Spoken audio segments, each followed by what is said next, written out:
BRS ఆధ్వర్యంలో తెలంగాణ వ్యాప్తంగా నిరసనలు చేపట్టారు. ఎల్ఆర్ఎస్ పథకాన్ని ఉచితంగా చేయాలని డిమాండ్ చేస్తూ బీఆర్ఎస్ నిరసనలు తెలుపుతున్నారు. గతంలో కాంగ్రెస్ ఇచ్చిన హామీలు నిలబెట్టుకోవాలని డిమాండ్ చేస్తున్నారు బీఆర్ఎస్ నేతలు.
బీఆర్ఎస్ ఆధ్వర్యంలో రాష్ట్ర వ్యాప్తంగా నిరసనలు ధర్నాలు చేపడుతున్నారు బీఆర్ఎస్ నేతలు. ఎల్ఆర్ఎస్ పథకాన్ని ఉచితంగా చేయాలని డిమాండ్ చేస్తూ బీఆర్ఎస్ నిరసనలు తెలుపుతున్నారు.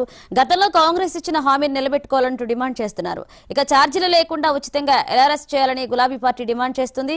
ఈ నేపథ్యంలో రాష్ట్ర ప్రభుత్వానికి వ్యతిరేకంగా రాష్ట్ర వ్యాప్తంగా బీఆర్ఎస్ నేతలు ధర్నా చేపడుతున్నారు.